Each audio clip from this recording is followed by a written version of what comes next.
Down World, episode 123 of the Confidence in the Klutch podcast on the Confidence in the Klutch network. Thank you for tuning in, doing something new for the new year, putting a face with the madness. Everybody wants to know what's going on. Y'all see me on other shows. Time to get the network all the way off the ground. We're giving more videos, more visual. Hit me up at Instagram. Hit me up on Twitter. Let me know how we doing. Subscribers are key. Trying to get my numbers up, so let's get them up together, y'all. Y'all ready to get into it? Let me get my first music ready. Y'all know how we do it for real. All right. First thing we're going to talk about today is Mike McCarthy being hired by the Dallas Cowboys. So, this is a good pick to me because being that he's a good coach, pretty good coach. Now, it was reported that Marvin Lewis wanted the job, but it was contingent upon wanting Hugh Jackman as his offensive coordinator. Cowboys already had Kellen Moore. Cowboys had one leading the NFL in offense. Statistically, one of their they were leading the NFL in like a couple of statistics categories that made Dallas look like one of the number one ranked offenses in the league. So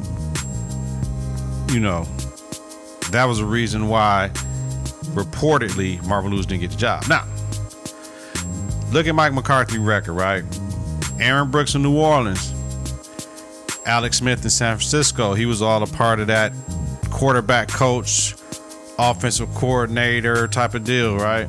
Brett Favre in Green Bay, Aaron Rodgers in Green Bay. It's a solid hire for the Cowboys, if you ask me. You know what I mean? When we have a solid hire for the Cowboys, though, at the same time, they did have the Rooney Rule quota for hiring an African-American minority candidate. But once again, the African-American minority candidate did not get the job. So, watching First Take yesterday, I see Stephen A. Smith calls out the league based upon that right there. So, he was saying that, people got their problem with Stephen A. I don't have no problem with Stephen A. People call him coon. He ain't a coon. He just a realist. He call it straight down the middle. If it's fair, it's fair. If it's foul, it's foul. Whatever you is. But one thing I will say, he will ride for the brothers. So you can't say he don't ride for people that has been disenfranchised and people that have done wrong, especially the brothers, right? Because he's a brother. So he called out everybody over a black man being mistreated by the NFL, with league office, owners, contemporaries in the media when it came to the Rooney Rule. We've been noticing less winning white coaches getting jobs, right? And we don't have a lot of African Americans or minorities in those coordinator positions. Like, we can get some in the defensive coordinator positions, not as many as offensive coordinator. We got Eric Bieniemy out of Kansas City, but everybody trying to say that Andy Reid is called making all those calls. So we'll see, but let's look at a couple things. Matt LaFleur was the OC at Tennessee. He had a 27 ranked offense. He gets the Green Bay job, right? Cliff Kingsbury had a sub 500 record out at Texas Tech, and did he do anything at USC? I forget right now, but if sub 500 record in college, and he replaced a black man after 1 year down in Arizona, the coach now. I'm sorry I forgot your name, brother. Joe Judge was a coach and a coordinator for the Pats, and he gets the New York Giants job. Now, one thing I would say about Judge, he coached the wide receivers this year, but he was the special teams coach. Now, he been making it happen. He was coaching down Nick Saban down in Alabama, so his resume says okay. I think the New York Giants interview Eric Bieniemy, if I'm not mistaken. But it all goes back to this, though. There's 3 black coaches in the league: Mike Tomlin, Anthony Lynn, and Brian Flores down in Miami. Anthony Lynn, San Diego. Tomlin with the Pittsburgh Steelers. And we have another minority, Ron Rivera, got fired by the Panthers this year, got hired by the Washington Redskins, right? So, in the NBA, we got, 8 black coaches out of 30. In Major League Baseball, 5 out of 30. Okay, Talk to my guy Burns. He played in the league, so he played in the NFL. He said the type of coach you are is important, whether you're black or white. So if you're just about football, and everything is about football, the players might not be in tune with you. Because remember, in NFL, we're not playing for scholarships. We're playing for mortgage. You know what I'm saying? We're playing for a high school, elementary, college tuition for our kids, trying to get to these next contracts, generational money, generational wealth.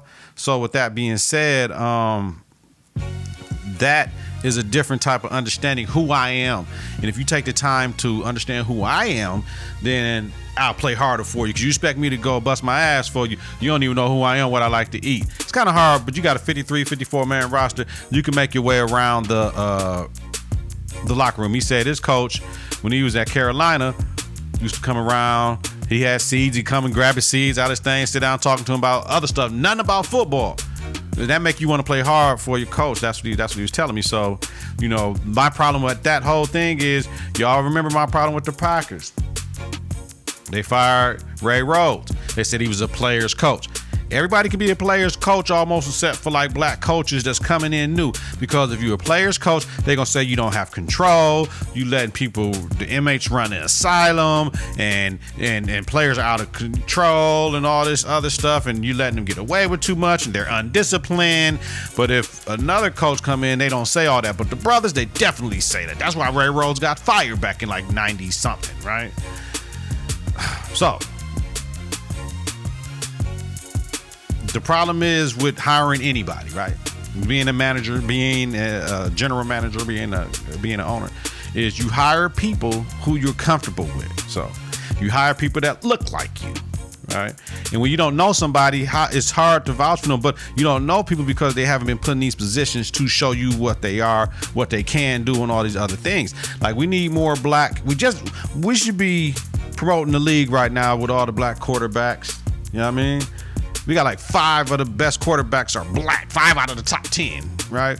So I was watching Stephen A. and them today, and Max and them was saying about how Chris Rock said, when a black man can be average and still keep your job, that means America's made progress, right? Because a black man can't be average. So, and I listen to that. You know, when you got quarterbacks that's not performing up to everybody else's standards and they still keeping their job, like they try to talk about Jameis Winston's 30 touchdowns, 30 interceptions, that's not cool. So, you know, it is what it is. It's a hard thing to think because can't nobody tell you who to hire at your place, right? Can't nobody come tell me I gotta hire a white woman at Confidence in the Klutch, or I gotta hire a Hispanic male at Confidence in the Klutch. I do a show with who I want to show. Would I love to do a show with a white woman? Absolutely. Would I love to do a show with a Hispanic male? Absolutely. I just haven't spread my shit around that I can do that and I can get people. So if you're a white woman or Hispanic male, hit me up, confidenceintheclutch@gmail.com. You want to come on with me? You want to come on one of the shows with the brothers? I'm all for it. I'm with the shit. I'm cool. I love everybody. You know what I'm saying? We all have prejudices and biases though. Only races are the ones that try to suppress it and not recognizing and understand that those prejudices and biases need to change. That's one thing I want to throw out there, definitely, that progression is coming, but it's just we got to be more adamant about it. Dominique Foxworth on First Take said today, he said, we need to know the reasons why you brought that coach in for the interview and the reason for the decision making if you don't hire him and why you hire somebody else over him. Just total transparency, because they saying the Rooney rule is not working. I get it. So we got some work to do, y'all. Moving on. NFL divisional picks, right? So first game this Saturday afternoon, we got Minnesota versus the San Francisco 49ers. 49ers 7-point favorite. Over under for the game is 44.5. I got San Francisco winning the game. I'm not saying Minnesota can't go in and beat them, because San Francisco did lose to the Seahawks by 3 in overtime, I'm not mistaken, midway through the season. So I can see Minnesota coming in, and they kind of hot right now, and they got Cook back, and Kirk Cousins playing good, and he still got to get all his guys the ball. So I can see Minnesota coming in. I'm going with San Francisco 24-21 though. Tennessee, Baltimore. Baltimore is a 10-point favorite. Over under is 46.5. Tennessee can run the ball.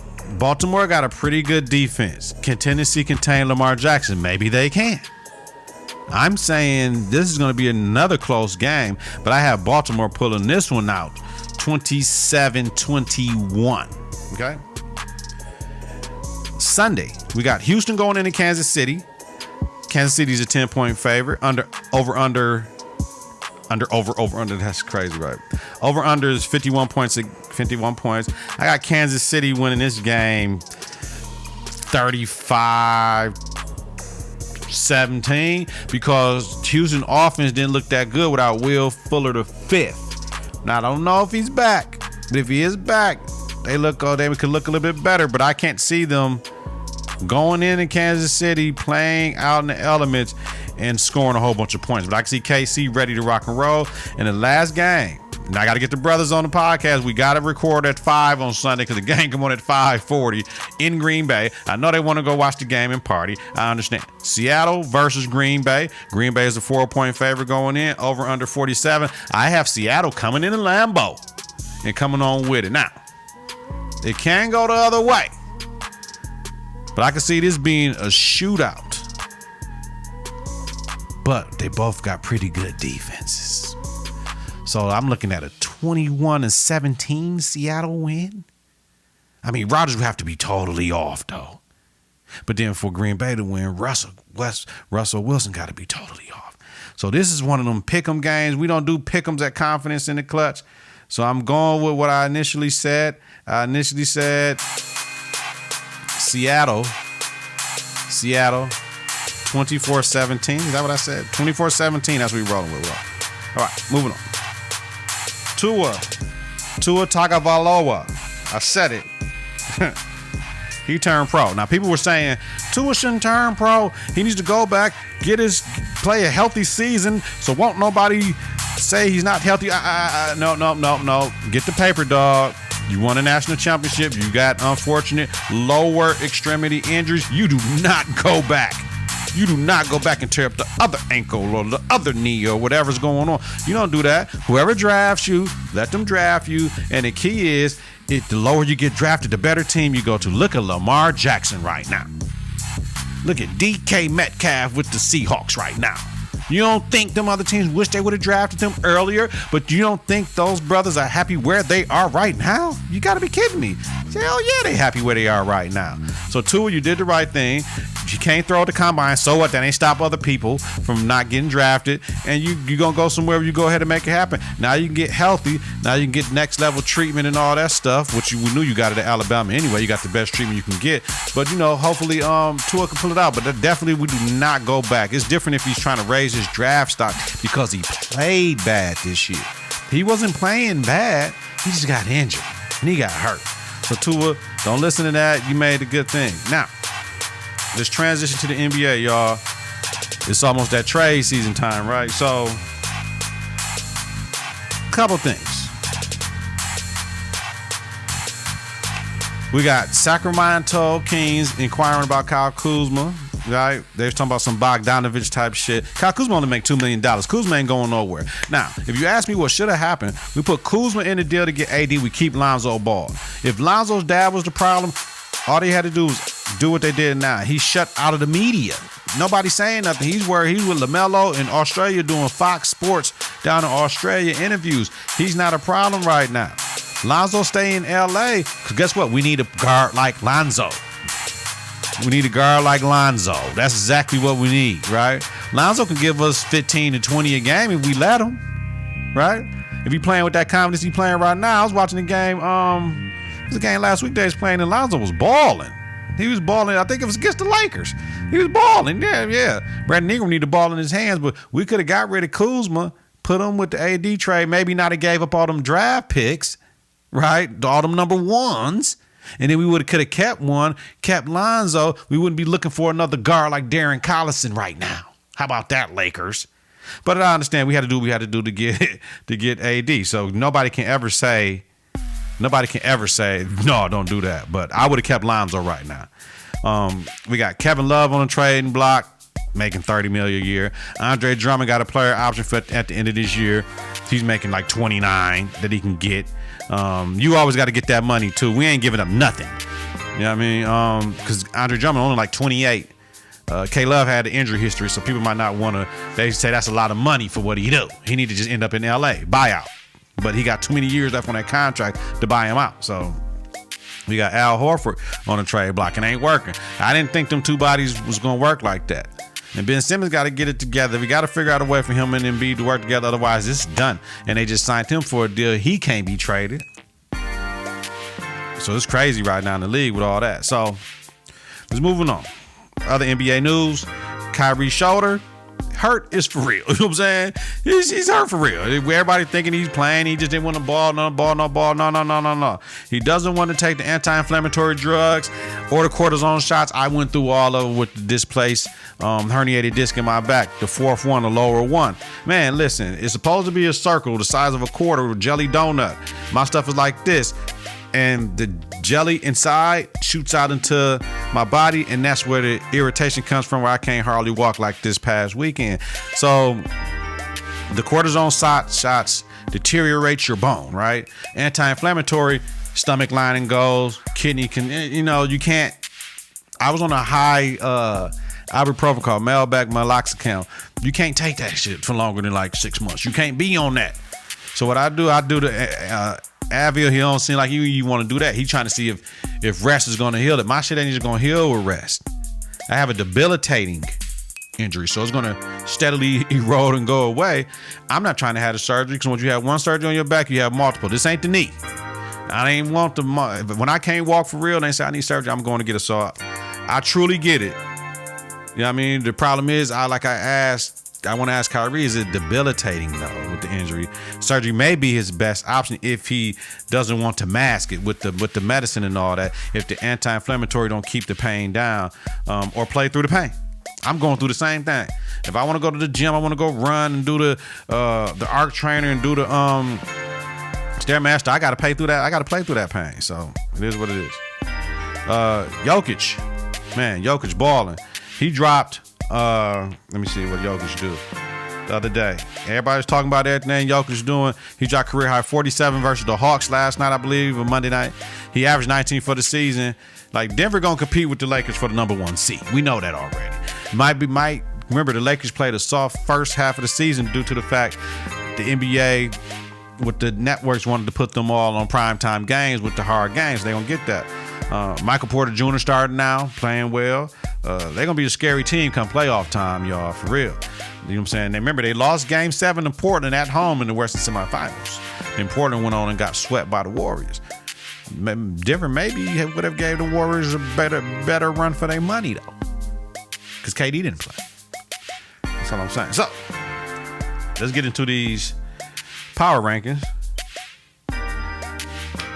Week 12, Confidence in the Klutch. Number 5, I got the Heat. The last time I did it a couple weeks ago, they came in number 5, 26-10, and the scariest team in the league to me. Nobody's going to want to play them in the playoffs, especially if they make a move. Will they make a move before the trade deadline or wait until the offseason? That's the question. My thinking is they may wait till the offseason. They just going to roll out this one, then see where we can go with Jimmy Butler, because do they need another wing or do they need a guard, right? A point guard. That's the question. You know what I'm saying? They had a few bumps this last week, but they're still a scary team. Number 4, the Clippers. They was 4th in my last poll, 26-12. Do not know what they need, but I know one thing they need is consistency. You know, I know what they don't have, but I know what they need is consistency. They not playing together. Hopefully come to playoffs, they got to play all them games. They got them days off. They can play a little bit more together. It's just a consistency with PG and Kawhi. I just don't like that. But Doc know what he's doing. He got under control, I think. They got the deepest roster in the league, so I can't see why they can't get it together and make it a little bit better. But it's just a little bit too inconsistent for me right now. Number 3, Celtics. I didn't have them in my last rankings. 25-8, second best record in the East. Watch out. They won 8 of their last 9. They have big game versus Philly this week. I think it's tomorrow. Yeah, tomorrow, if I'm not mistaken, to create separation in the East and gain ground on the Bucks. So the Celtics is gonna be scary. As long as they need a post player. People keep on saying they need a post player. They don't have enough to get Drummond. They don't need Kevin Love. What they gonna do? Horford ain't coming back. So, you know what I'm saying? I really don't know. Do they got to give up Marcus Smart to give up Drummond? I don't think that would be wise. They might just have to do it by committee. So, Number 2, the Lakers. There's 2 in my last week poll. 29-7, best record in the West. They got a game against Dallas tomorrow. They should be done with them after this. I mean, every week they playing Dallas. Hopefully this got to be the 3rd or 4th game. Might be close them out. The other night they had 20 blocks versus Detroit. Now last night AD had got a bruised tailbone. And shout out to AD. He declined the Lakers' 4-year, $146 million contract extension, of course, to get the 5-year, $202 max from the Lake Show. You know, he hurt his tailbone last night, but the MRI was negative, and they saying he should travel with the team for tonight's game against the Mavericks and I believe Friday game against the Thunder. That's what I think. And number 1, of course, the Bucks. Number 1 last time, 32-5, best record in the league, 5-game winning streak. 23-0. Well, they were on a 5-game winning streak. They 5-1 in their last 6 games. 23-0 versus sub 500 teams on the West Coast trip right now. Facing 5 sub 500 teams per ESPN, which means we balling and we should go 5-0. Bucks. Y'all might get 1. 4-1 is what it is. 5-0 is what I expect the Bucks. So that's it, y'all. Confidence in the Clutch. So, coming up this week on the show, on the network, we dropped the Power episode from episode 611, me and Clee. Check that out on the network. We dropped the For Kings Only, episode 26 last night. We premiered it on YouTube. And the same thing, we running through them shows. Hopefully y'all get the Office of Bella and the Kill. They got an Office podcast they got to do, and that's it, man. You know what I'm saying? Like, a lot of support, trying to get to these subscribers, get these subscribers up. It's all good, y'all. So get your confidence together, get your clutch together. Support your own. Listen on Apple Podcasts, Google Play Music, YouTube, and at confidenceintheclutch.podbean.com. Subscribe, share, rate, and review. Tell a friend, man. Let them know we over here doing the big things at Confidence in the Clutch. Right? Hit that bell button to get notifications. New episodes when we go live is important. Visit us on Facebook at Confidence in the Clutch. Follow us on Twitter and Instagram at KITK. Have a safe and healthy night. Peace, y'all.